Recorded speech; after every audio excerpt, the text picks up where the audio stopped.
Assalamualaikum warahmatullahi wabarakatuh. Selamat pagi. Hari ini kita akan belajar tentang keterampilan dasar kebidanan yang sebelumnya mungkin di minggu kemarin kita sudah mempelajari tentang oksigen. Hari ini kita mempelajari tentang prinsip pemenuhan kebutuhan eliminasi. Adapun di mana tujuan ini dari mata kuliah tersebut adalah untuk agar kalian mahasiswa mampu memahami dan mengaplikasikan bagaimana caranya melakukan eliminasi terhadap pasien, yaitu pemakaian atau pemasangan dan pelepasan kateter. Baik, sebelum kita mulai kepada praktek, di sini Ibu akan menjelaskan tentang sistem tubuh yang berperan dalam proses eliminasi urin. Yang pertama adalah ginjal. Ginjal adalah organ yang berada di belakang selaput perut, terdiri atas ginjal kanan dan kiri tulang punggung. Fungsinya adalah berperan sebagai pengatur volume cairan dan menyaring bagian darah untuk dibuang dalam bentuk urin. Yang kedua adalah kandung kemih. Kandung kemih adalah sebuah kantong yang berfungsi untuk menampung air seni. Yang ketiga adalah uretra. Organ yang berfungsi menyalurkan urin ke bagian luar. Uretra pada pria sebagai sistem reproduksi berukuran panjang 13,7 sampai 16 cm. Sedangkan untuk uretra pada perempuan memiliki panjang 3,7 sampai 6,2 cm yang berfungsi menyalurkan urin ke bagian luar. Faktor yang mempengaruhi eliminasi urin yang pertama adalah diet dan asupan. Contohnya seperti makanan yang mengandung protein dan kopi. Yang kedua adalah respon keinginan awal untuk berkemih. Jadi ada rangsangan untuk seseorang ingin berkemih. Yang ketiga adalah gaya hidup. Di sini gaya hidup contohnya adalah seperti tersedianya fasilitas toilet. Kemudian yang keempat adalah stres psikologis. Nah, biasanya stres juga dapat mempengaruhi proses eliminasi, di mana akan lebih sering BAK kalau memang orang tersebut mengalami stres. Kemudian tingkat aktivitas yaitu tonus otot urinarianya. Kemudian tingkat perkembangan yaitu seperti anak-anak ya, di mana anak-anak ini kadang susah untuk mengontrol eliminasinya atau yang biasa kita kenal seperti mengompol. Kemudian kondisi penyakit. Nah, di sini kondisi penyakitnya yaitu diabetes mellitus. Biasanya orang yang memiliki penyakit DM atau diabetes mellitus ini akan lebih sering mengalami eliminasi urin. Yang terakhir adalah sosiokultural, yaitu budaya masyarakat sekitar. Kemudian kebiasaan seseorang, yaitu jika sakit kesulitan untuk BAK di P-spot. Jadi biasanya orang itu pada saat sakit kan kesulitan untuk BAK atau untuk mobilisasi turun BAK. Nah, biasanya banyak orang yang memang belum terbiasa untuk BAK-nya di P-spot.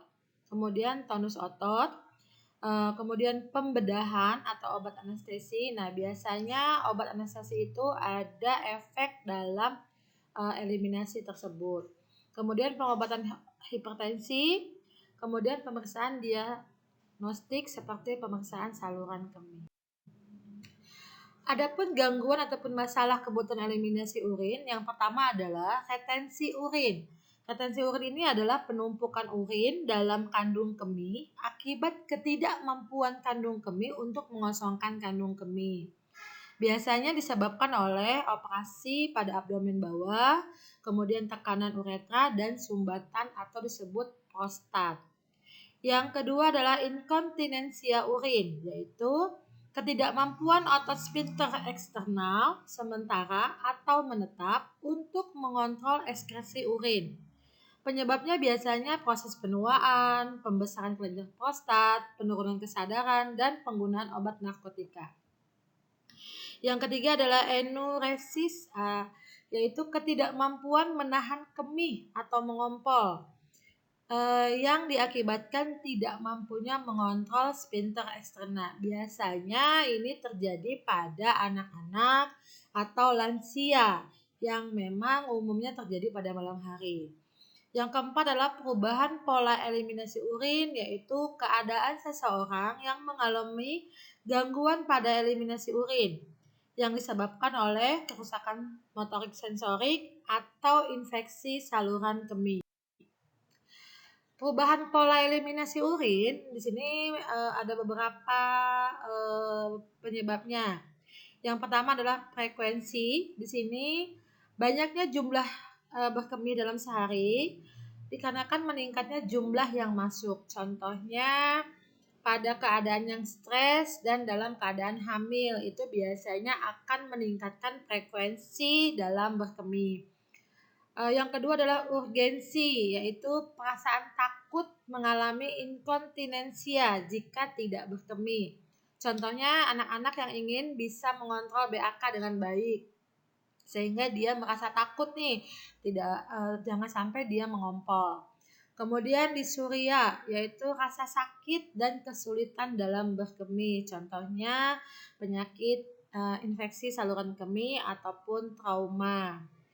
Yang keempat adalah poliuria, adalah peningkatan urin dalam jumlah yang banyak tanpa adanya peningkatan asupan cairan.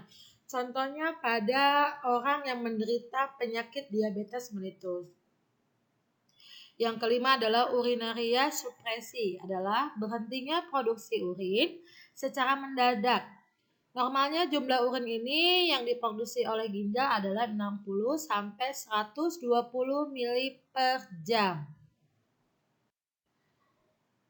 Nah, alat-alat untuk melakukan pemasangan kateter atau pelepasan kateter yang pertama adalah aquabides steril, kemudian kateter nelaton, kemudian urin bag, kemudian bengkok, sarung tangan steril, spet 10 cc steril, kemudian gunting dan plester, perlak, kapas dan air ditata dalam tempatnya, jeli, waskom berisi larutan klorin 0,5%, tempat sampah medis dan non medis.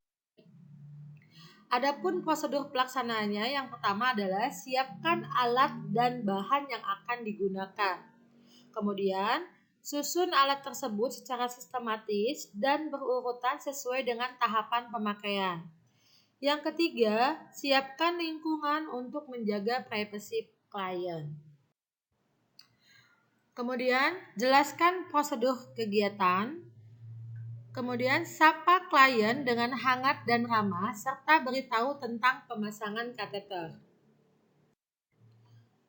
Atur posisi ibu.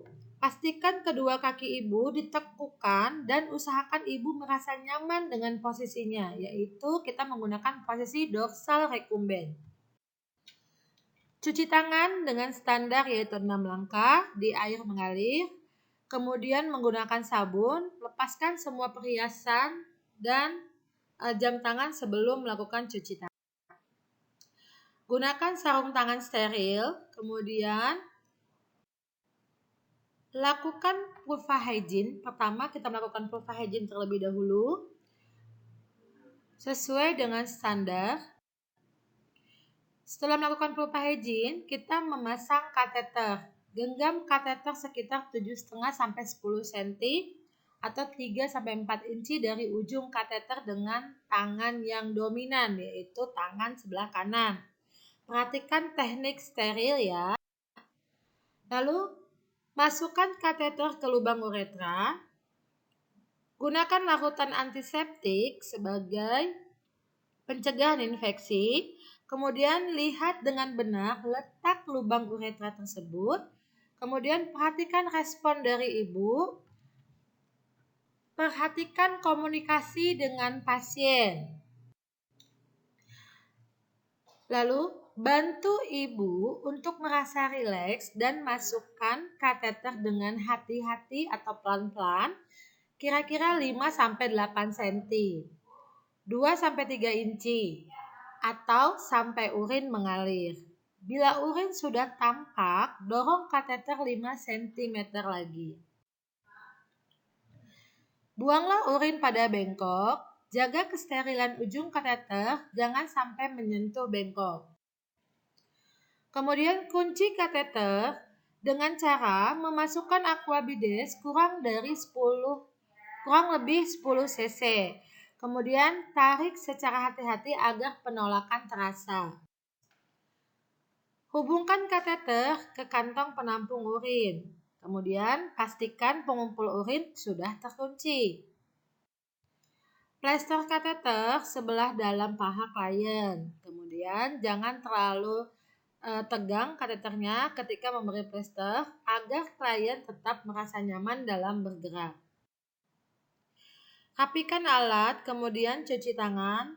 Lepaskan sarung tangan di dalam cairan klorin selama 10 menit dan lakukan dekontaminasi. Cuci tangan dengan sabun di bawah air mengalir dan keringkan dengan tisu. Lakukan pencatatan hasil tindakan. Beri informasi pada ibu tentang hasil pemeriksaan yang telah Nah, ini adalah langkah-langkah atau gambar dalam pemasangan kateter ya. Jadi langkah pertama ini adalah memberi pelumas dengan jeli. Kemudian langkah kedua kita membuka, kita pastikan dulu uretranya di mana. Kemudian langkah ketiga kita masukkan kateter ke dalam uretra.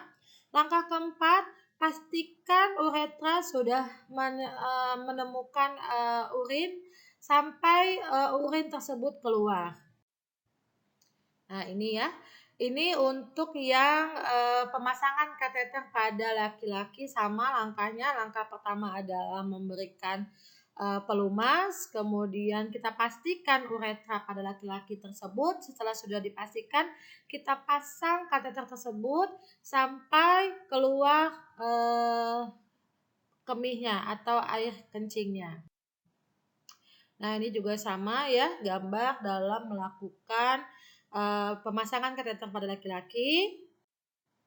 Ya, terima kasih. Nanti sebelum kalian melakukan, Ibu akan memberikan contoh atau demonstrasi dalam pemasangan kateter terhadap perempuan. Setelah Ibu melakukan demonstrasi, nanti kalian maju 1 atau 2 orang untuk melakukan pemasangan kateter sebagai bahan evaluasi dalam pembelajaran ini. Terima kasih atas waktunya. Assalamualaikum warahmatullahi wabarakatuh.